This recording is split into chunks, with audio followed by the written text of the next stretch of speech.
Batman Black and White issue 1 is the last book we're going to look at today. This is the Black Label book, and this is kind of a comeback. I never read the original Black and White, but it was a series back in the 2000s with black and white art, short stories by various creators, and they brought it back here as a Black Label book. It kind of seems fitting in a lot of ways to do it under that. So obviously we'll mention the different creators as we go here. All right, you go ahead, because I didn't read this one. Yeah, I read this one. Okay, that's fair. Yeah. I'm very conflicted on it, honestly. Yeah. It's kind of a weird thing. I feel like black and white art, I'm not against it. Like, I think some black and white stories are really good.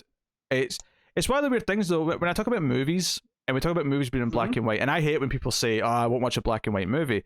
One of the things that movies do, though, when the difference between like a movie in color and a movie in black and white, is that movies that were shot in black and white were lit differently. The art of lighting a movie in black and white when you're shooting in black and white is different from lighting a movie in color. And part of the reasons for that is because in black and white, black and red can look the same. So you don't want. So if you have a character in a black suit, you don't want them standing against a red background, because then they'll just kind of blend into it. So there's a lot of ways to light it to separate them and things like that. And the reason why I'm bringing this up, the reason why I'm talking about this art of lighting differences between black and white and color movies, is because I think the same kind of goes with comic art, in the sense that color is one of the big differentiators that lets the art kind of pop in different ways and really clears up what certain things are doing. And so many artists are drawing knowing that they're going to be colored. I think black and white art, if you don't draw it in the right way, where it's drawn with the understanding from the start that it's going to be black and white, and it uses all of the other techniques that the art can use to make things pop and be clear, I think sometimes you end up with what looks more like just a mess of lines, and you have to really focus in and look for what it's actually doing, because it isn't just like, when I look at most comic book art, as long as it's good art, I instantly see that Batman's doing a thing. For example, I can see that in this panel he's kicking someone in the face. And I'll see a lot of other details, and it'll all process in my brain really quickly because I can just see it. But there are some stories in this where, especially the first one, which is the Demon's Fist by James Tyne IV, art by Trad Moore. This art here, there's definitely some pages where it just looks like a mess of lines, and I really had to stop and kind of like look for what the image was doing and saying. And it felt like it was taking me longer to actually just understand what I was looking at, in a way that was a little bit frustrating at times. The actual concept of the story was quite good, though, I will say. It was basically about one of Raz's henchmen. And it was the idea, it was all his narration, and it was the idea that he doesn't have a name, he doesn't have a rank, he's just there to work as an appendage of Ra's al Ghul. And his goal, his mission, his purpose is simply to land one hit on Batman. That's his entire purpose. And he refers to him as a detective, just as Raz does. But he's jumping through. There's a big fight happening in this building in Gotham, and it's all about him getting to Batman. And he's sparring with Batman, and Batman's blocking him.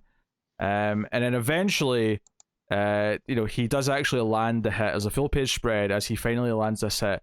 And then Batman whips the piss out of him. He completely beat. But as he's lying there in pain, all he talks about is that he feels great peace because he fulfilled his purpose, and he feels as part of large as something whole, and he hopes that one day he'll feel that again to land that one hit. And it's just essentially what it is to get into the psychology of the people that Raz employs, and how he's brainwashed them to just feel like their one purpose is all they're there for. As a story, I just kind of like as a short 8-page, 10-page story. I thought it was a really good little unique perspective to take on it. The art I wasn't in love with. I felt like it was going a little bit too wacky and dreamlike at times.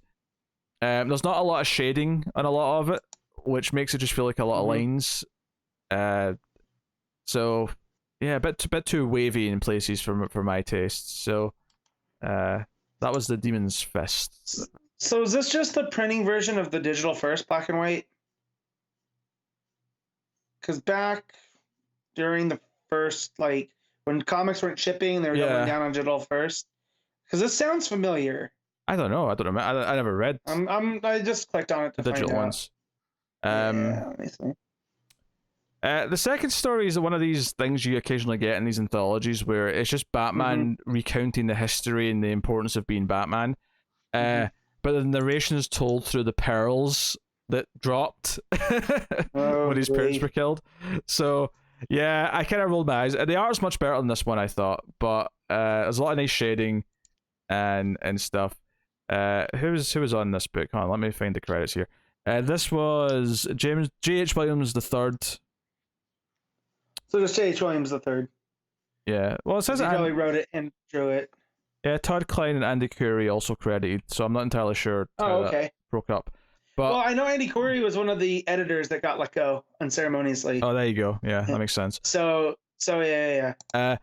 So I will say though, the last page is kind of interesting. It's probably the nicest art in the story as well, where Batman's just leaping off a building and there's signals in the background. There's a lot of nice shading here. This is the type of black and white art I really like. I think you need a lot of good shading, because it still sells the leather or the gloves. You still get the idea of the textures. Which was completely missing in that first story, so I couldn't get into that at all.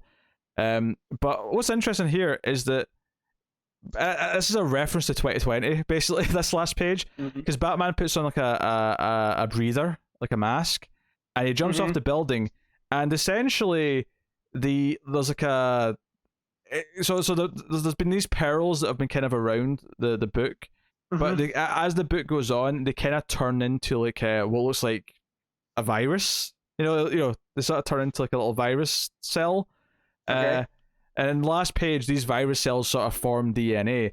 So him jumping off the roof, I mean, obviously you could just assume, oh, there's a scarecrow attack or there's a Joker toxin or whatever. I feel like it's so kind of just thrown in there at the end, though, that I kind of felt like to me that this was just like a, hey, you know, the virus is in DC as well and Batman's wearing a mask, so wear a mask or something. I don't know. It felt like a reference to the real world to me. Yeah. Story-wise, though, it was just, here's a panel of him fighting this villain. Here's a lot of panels of him fighting the Joker. Art's really nice, but ultimately didn't amount to much.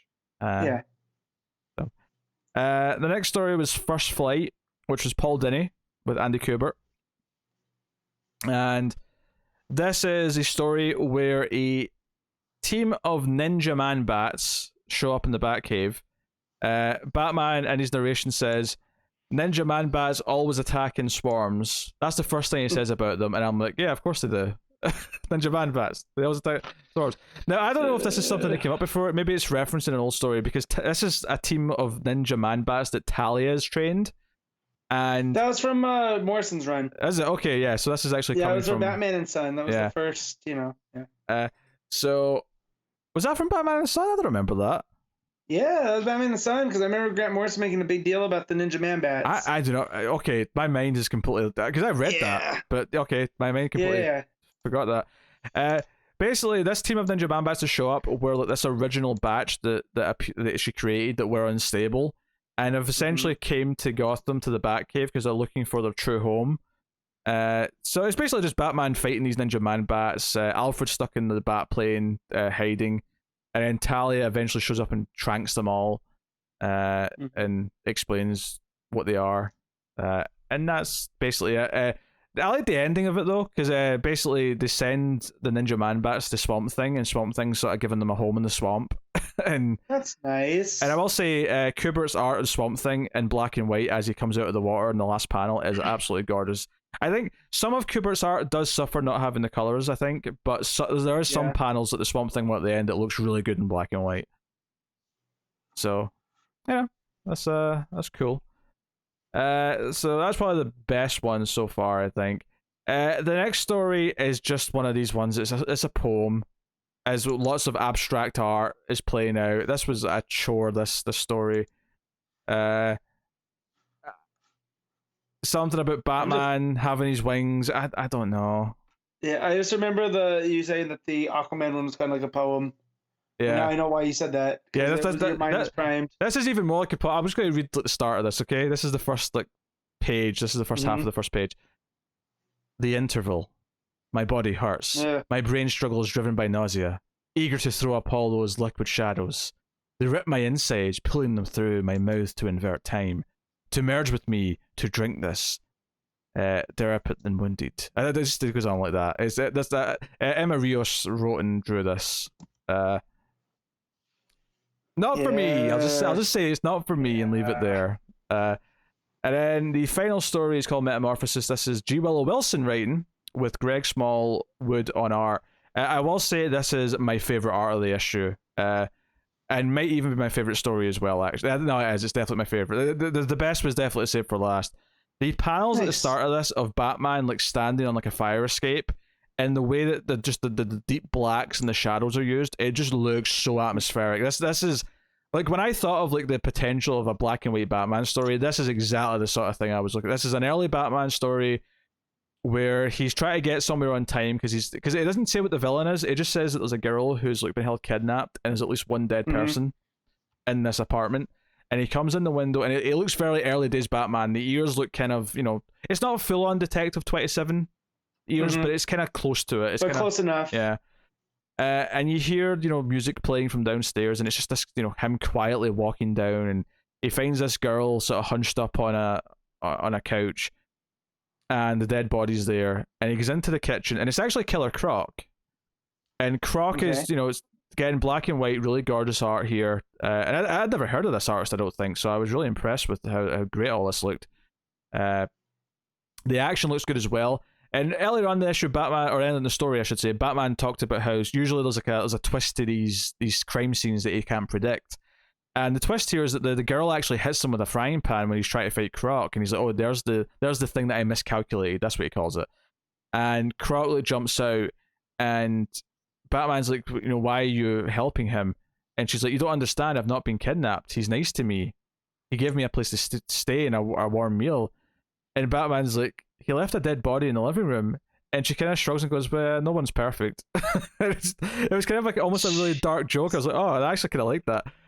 Yeah. But you get outside and he's dealt with Croc, and it's raining in the black and white. It looks really nice, and Croc's got a big muzzle on now, and like she's been put in a police car, and she's saying, "No, don't take him away. You don't understand." And Batman's like, "Look, I'll let the police deal with you now. To if you're an accessory after the fact, blah blah."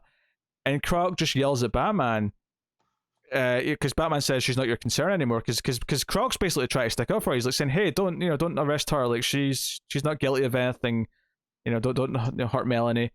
And Croc just responds to him, her not being his concern, and he's like, "My concern. You get to take off that cowl at the end of the day and be a man. What do I get? What do I get?" And it seems like Croc was genuinely taking care of this girl, and she yells out, "I want you to know it's not the man I liked. It was the beast." And Batman he's up on the rooftops in the pouring rain, and he says he gets the first part right. I do take off the cowl, but he's wrong about the second part. He's wrong about what's underneath. I mean, it's not like groundbreaking Batman story stuff here, but the atmosphere is really good, and the twist of Croc caring about someone and Batman not quite understanding the idea that there's a surprise underneath to Croc, but Batman doesn't have that surprise underneath because he is just Batman through and through. I think it's a neat little story. It's a neat little short, and honestly, it's the only one out of this whole book that I would say is worth reading.